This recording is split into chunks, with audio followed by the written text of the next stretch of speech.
So ladies and gentlemen, once again, circumstantial evidence.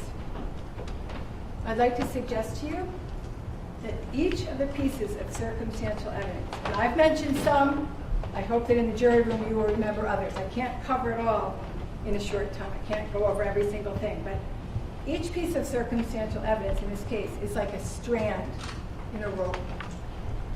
And every strand in that rope makes the rope stronger and stronger, proving the defendant's guilt beyond a reasonable doubt. And there are a lot of strands in this rope, ladies and gentlemen. You have obsession intertwined with deception and manipulation and desperation. And some of the strands I'd like to have you recall are these. Linda Coleman's affair with the defendant. The anonymous text first sent to her in January. The fraudulent CIA investigation and the fraudulent CIA identification. The anonymous text sent to both Thomas and Linda Coleman.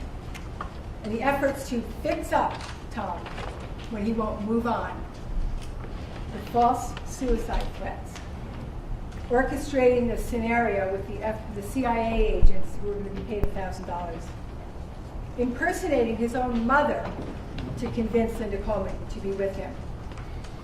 Possession of midazolam and a search for midazolam on the server in his dental office. Knowledge of sleep apnea, what it is, and the fact that Thomas Coleman suffered from it. Telling his tenant only days before Thomas Coleman died, he needs to get Thomas Coleman out of his life and out of his girlfriend's life. 62 text messages between the defendant and Thomas Coleman the night before Thomas died. And Thomas Coleman meeting up with the vehicle just like the defendant's vehicle.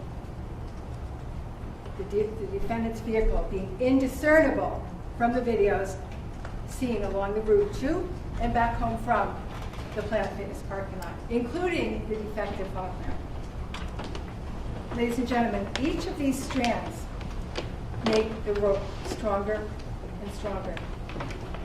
And these strands of rope bind the defendant's hands to the steering wheel of that 2010 Nissan Pathfinder he drove to the Planet Fitness parking lot early November 29, 2011.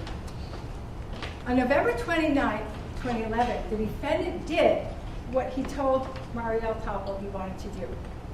He got Thomas Coleman out of his life, and he got Thomas Coleman out of his girlfriend's life. He did it by murdering Thomas Coleman. Because, ladies and gentlemen, the heart wants what the heart wants.